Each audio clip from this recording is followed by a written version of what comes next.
Classroom.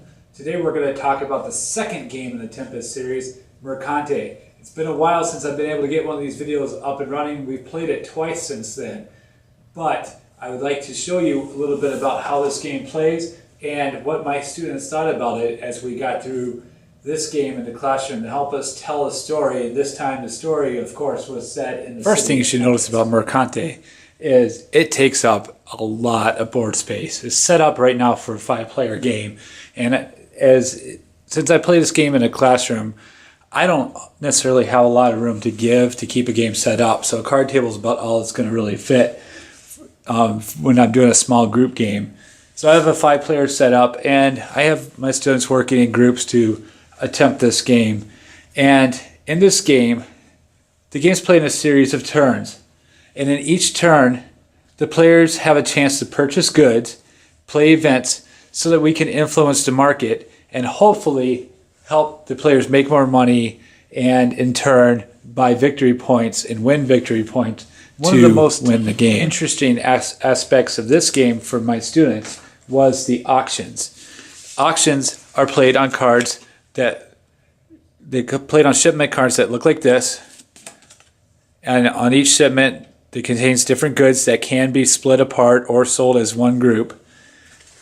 They found that super interesting because they were able to decide on what they wanted to do. Maybe even sometimes they purchased things they didn't really need just because they knew someone else needed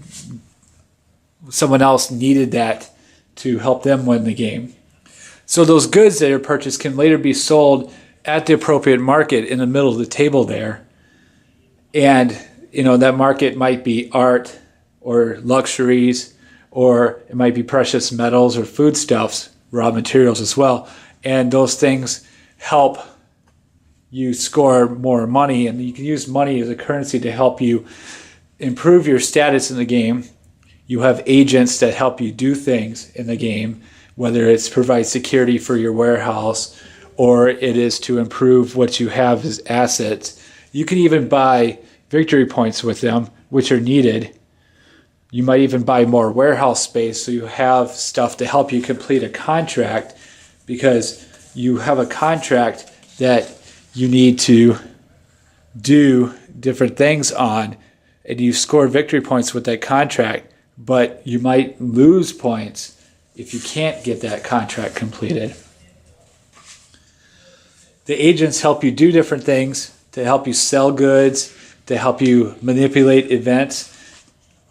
Some of the students really like the skullduggery aspect, which is to steal a good from another player's warehouse. They thought that was a lot of fun. And of course, that word skullduggery, they got to get in play in more than just this game. It came out a lot in the writing that they did. The player's turn is divided up into 4 phases. They have the upkeep phase, which is only if the player has the upkeep marker. We'll talk about that a little bit later. The upkeep marker is on the table. It's a round marker.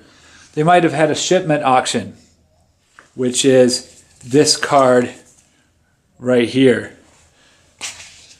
On the boards, you can see that there are some blue markers. These blue markers are the agents, and the agents are used to help you do what you're trying to do in the game. You will also assign those agents to help you do those different tasks to win this game. And meanwhile, you also are going to, part of your influence events is you might play a card that causes something to happen. Like this is a food shortage, which would cause the foodstuffs market to go up in value, which might be helpful to you. So you might want to manipulate events to help you and hinder other players, and they really like that aspect of the game. When the upkeep phase comes into play, the player with the upkeep marker has the following things they need to do. They remove a certain amount of goods tokens from the markets, and they get to pick and choose what it is depending on how many points they assign to that. They apply a new event to what's going to happen in the game.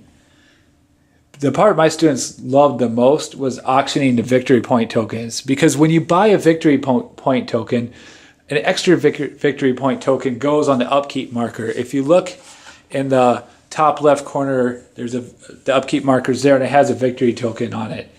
And at that point, that victory token can be auctioned off, and other players can, with a closed fist, with their money in it, buy that victory point. And they really like that aspect of just not knowing what's going to happen and if who's going to win that auction. They thought that was super exciting.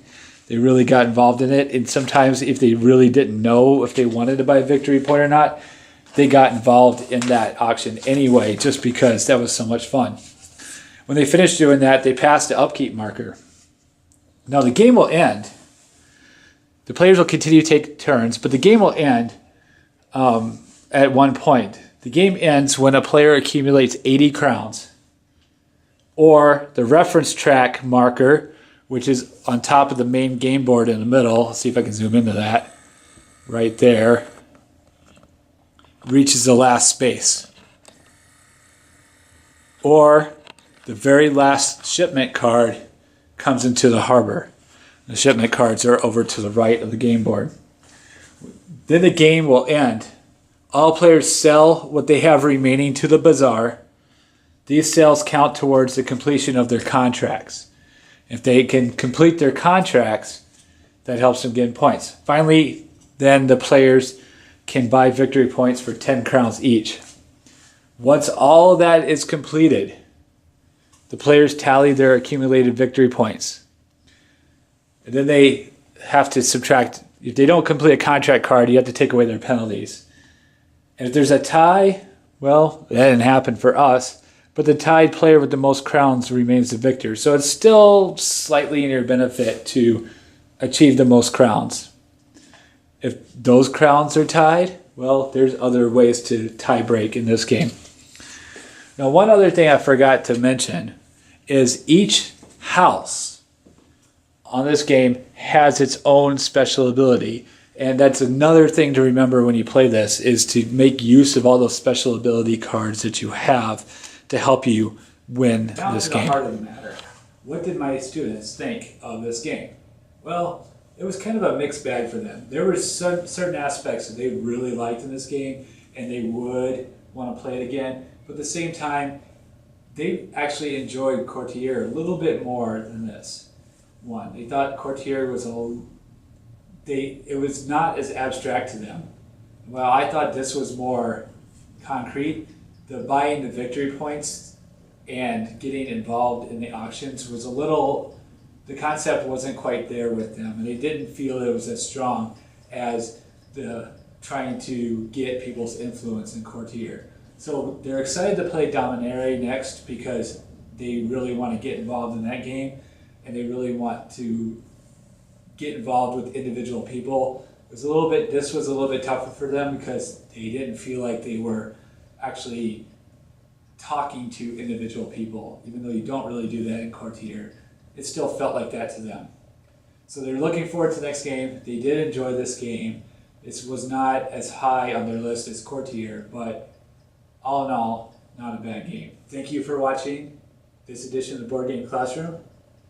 I welcome you to come see other videos as we move through this school year. Have a great time gaming.